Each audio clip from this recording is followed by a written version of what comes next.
Saan tayo? Usapang kongreso na din ho, mga kababayan. Pinagtatawanan ng mga Pilipino yung Marcoleta Jr. Anak ng putik na yan. Yung Marcoleta Sr. pinagtatawanan doon sa Senado. Dito naman po sa kongreso, pinagtatawanan din yung Marcoleta Jr. Kumbaga, mana-mana lang ho, ano, mga bossing. Kanino pa magmamana? Kundi doon sa pinagmanahan. Oh, ano po ba ang sinasabi ko dito? Nako, Marcoleta kasi, yung Marcoleta Jr. Oh, napaghahalataan, hindi pinag-aaralan, hindi ginagawa yung homework, mga bossing. Oh, eto ho, mga boss, no? Mabutit mabuti na lang po talaga. Merong isang congresswoman, Beatrix Luistro, na magpapaliwanag at walang sawang magpaliwanag ho. Kahit alam niyang paulit-ulit na lang po, mga bossing. Eto, Akin pong hinihiling ang clarification ng committee kaugnay ng aplikasyon ng Section 7 ng ating rules on impeachment, particular kung kailan eksaktong nagtatransition ng committee mula sa determinasyon of sufficiency in grounds patungo sa conduct of. alam niyo naman po, mga kababayan, na ito pong si Marcoleta Jr., mga bossing, against na against yan sa impeachment. Oo, kahit na anong mga pagsasabi niyan, mga boss Chipamo, sir, wala. No, wala hong mga maipaliwanag. Yung tipo bang, minsan, may sinabi pa nga yan eh. Yun ba yung premonition? Di ba, Ma'am Lady Net? Merong credit ratings kasi, dyan, utilities play a big factor of credit rating, sabi ni Charlie Whiskey. Oh, tuloy. Hearings at reception of evidence. Sa malinaw na basa ng Section 7, matapos ang submission ng pleadings, affidavits at relevant documents sa ilalim ng Section 6 o matapos ang lapse ng period, ang tungkulin ng committee ay tukuyin muna kung may sufficient grounds for impeachment. Kung wala, dapat i-dismiss. Meron nga daw di ba? Madaming grounds o impeachment ng vice-presidente. At ang nakikita ko ho dyan, mga bossing, mga susunod na siguro it takes like 1 more month o 2 buwan. Baka nasa Senado na po yan. Yun yung kinaayawan at kinakabaho ng mga DDS at ng vice-presidente. Dahil pag yung impeachment, mga bossing, umakyat sa Senado, wala pong dribble ngayon. Hindi po uso kay Senate President Tito Soto, mga kababayan, yung pagtagalin. Kung ano po yung nakasulat doon sa mismong konstitusyon ng Pilipinas, yun ang susundin. Kaya po, doble kayod na sila. No? Kaya po, sinisigurado nila na wag makatungtong sa Senado yung impeachment ng vice-presidente. Kapag tumungtong po yan dyan, ay nako, alam niyo po mangyayari, lalabas na po ang tagisan ng lakas ng ebidensya versus depensa. Ebidensya, meron ho tayong mga nakikita. Meron pong ipinapakita. Witness, merong mga ipinapakita. Yun pong depensa. Simula po, nung nakaraang taon, may narinig na po ba tayo na depensa galing sa kampo ng vice-presidente? Parang wala. No? At ang paulit-ulit at lagi nilang idinadahilan ho, mga bossing, yung mga teknikalidad. Biruin mo yun. Ikaw, DDS. Bilang isang DDS, lalakad ka sa kalsada, tapos ipagyayabang mo, uy, si Sara Duterte, hindi na mai-impeach. Tapos may makakasalubong ka, alam talaga yung mga pangyayari. Na yung tipo bang, boy, ang yabang-yabang mo, pinagmamalaki mo, hindi na impeach. Hindi naman na ipagtanggol kasama nung 16 na abogado ni Sara Duterte. Yung kanilang issue para doon sa impeachment na yun. Magyabang kayo, mga DDS, kung nahinto yung impeachment dahil na idepensa ng kampo ni Vice Presidente. Pero huwag kayong magyayabang kung wala namang naging depensa at dinali lang sa teknikalidad, nakakahiya pa din yun. Hindi ho ka ano-ano yun. Hindi ho ka yabang-yabang yun. Di ba? Kung ako lalagay sa sitwasyon ng Vice Presidente, total naman nandiyan na 16 na abogado na yung kinuha ko, yung hinire ko para ipagtanggol ako. Aba, huwag na tayo umatras. Sige na. Total naman, alam ko sa sarili ko, wala akong ginagawang katarantaduhan. Halika na, game na, rektahin na natin. Idepensa nyo na ako.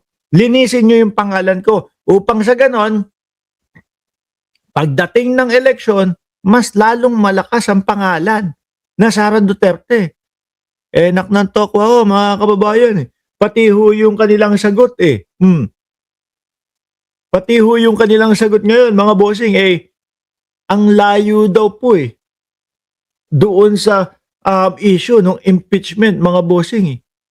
Di ba? Kaya etong mga kagaya ng mga anak ni Rodante Marcoleta na si Paulo Marcoleta, tinatry yung kanilang best para hindi matuloy sa Senado yung impeachment ng Vice Presidente. Kaya lang, nahulin tanga. Di ba? Hindi nagbabasa ng mga rules. Pakinggan nyo ho. Tuloy natin to. Kung meron, saka pa lamang magkukonduct ng hearing kung saan papasok ang examination, cross-examination at compulsory processes. Kaya nais ko lamang malinawan, Madam Chair, kung ang mga tinatalakay at tinatanggap na materyales at references sa puntong ito ay para na ba sa determination of sufficiency in grounds o tayo ba ay de facto Tignan nyo po kung paano sosoplahin po. Ito para ho sa akin, yung susunod sa yapak ni Miriam Defensor Santiago, mga kababayan. Ito ho si Beatrix Luistro ho, mga bossing. No? Congresswoman ng Batangas. Di ba? Versus doon sa nagsasabi na siya daw po ang susunod na Miriam Defensor Santiago. Kapal na mukha, ano ho? Talino at talino lang ho, mga kababayan. Ang layo na nung nag-aangat ng bangko na siya daw ang susunod na Miriam Defensor versus dito kay Luistro. na nasa hearing stage na dapat ay nangyayari lamang pagkatapos ng ganong determinasyon. Yes, Ang paglilinaw na ito ay mahalaga upang matiyak na ang ating proseso ay nananatiling tapat sa ating sariling rules at upang maiwasan ang anumang persepsyon na ang komite ay lumalampas o naghahalo ng mga yugto ng proceedings na malino na pinaghiwalay ng ating rules on impeachment. Maraming salamat po, Madam Chair. Eto na po. Handa nyo na ang inyong mga sarili. Walang tatawa, Pahiya ito. To reiterate, Honorable Marcoleta, the chair has been stating that we are on the third step. That is the determination of sufficiency in ground. So all these proceedings are towards determining whether or not sufficient ground exists to be able to proceed to this impeachment proceeding. It is only after the declaration of whether or not there is sufficient ground that we may be able to proceed to hearing proper. Sabi ni I am Batman, paano kaya nanalo? Yang mukhang itin na. Grabe naman kayo magkomento. During the hearing proper, both the complainant and the respondent will be given opportunity to present their witnesses and their evidence. Madam V. Tanong, may naipresenta kaya yung kampo ng Vice Presidente na witness, ebidensya o depensya? Baka wala. po dapat we should have determined the sufficiency in ground before we voted for sufficiency in form and substance. Kasi we already I wish voted to- for that. I wish to direct the Honorable Marcoleta to the rules of impeachment, Secretariat. Perhaps Sampal mo sa mukha niya, pabasa mo. we need to provide him a copy of the rules. Siyempre ho mga bossing, di ba, bilang isang congressman, ikaw nanalo. Ano una mong babasahin? Rules and regulation. Mga mga alituntunin. Aalamin mo lahat yan. Ano bang trabaho mo? Ganito, ganyan. Ilang buwan na ho? simula nung pagkatapos ng election, halos lagpas na 7 buwan, no? July, August, September, October, November, December, January, February, lagpas na, 8 buwan na. Magsasyam na, March, siyam na. Hindi pa alam yung rules and regulations. Again, the proceeding before the Justice Committee, Honorable Marcoleta, is summarized into 5. And you can confirm this from the rules of impeachment adopted by the 20th Congress. 1 is form, 2 is substance, 3 is ground, Ay, 4th is hearing proper, and 5th is the determination of probable cause. medyo tumahimik na yata yung si Marcoleta.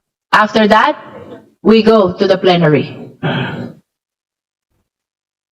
Kindly look into the copy of the Sandali. Mukhang natigilan, no? Nag-iisip yung anak ni Marcoleta. rules of impeachment. Andiyan na po si Ma'am Neng Gigi. Di ko na kayo mag-greet isa. Ay, hindi pwede yun. Dapat lahat isa-isahin mo i-greet. Because everything that I am saying is Inabutan, no? Inabutan na ho, mga kababayan, oh. strictly consistent with the provision of the rules. I will go check, Madam Chair. Thank you. I will check. Anak ng putik naman yan, no? Mga DDS naman talaga. Mark, yabang ka ngayon. Iyak later. Bakit ako iiyak? Kung may $200 dito sa harap ko. ano naman ikakaiyak ko? No? Ano ikakaiyak ko? Bakit na naman? Mga DDS naman. Dito tayo sa topic. Ang haba-haba ng topic, oh. 22 minuto na tayo nagkukwentuhan, nag-uusap. At ako'y puro sat-sat dito. Tapos sasabihin nyo, yabang ka ngayon, iyak later. Wala bang iba na medyo mas mabigat ng konti? O ngayon, sige, ano pa ba? Mamaya na. Sige, tuloy muna tayo dito. Madam Chair, I encourage all members, even non-members, no, na sana po basahin po natin yung rules para hindi po Wala, nagiging papansin na lang. Nasasayang ang oras ng Kongreso. Di ba? O talagang yun yung trip nila. Yun yung plano nila. Masayang yung oras ng Kongreso, masayang para maudlot yung impeachment ni Sara Duterte. Anak ng toko, mga DDS, pati pala aabot hanggang Kongreso, mga bossing. tayo nalilito at nang sa ganun po ay maiwasan po natin yung mga tanong na maliwanag naman po sa ating rules na nakasaad sa rules. Maraming salamat po, Madam Chair. Tsaka para hindi sayang oras. Di po ba, mga kababayan, umabot ka, nanalo ka pagka-kongresista, pagka-panalo mo, ano ba rules and regulation? Ano ba yung do's and don't dito? Ano ba yung lahat ng mga trabaho natin dito? Alamin mo na yan eh. Baka puro ho kasi Duterte ang inaatupag nitong si Marcoleta ho, mga bossing. Di po ba?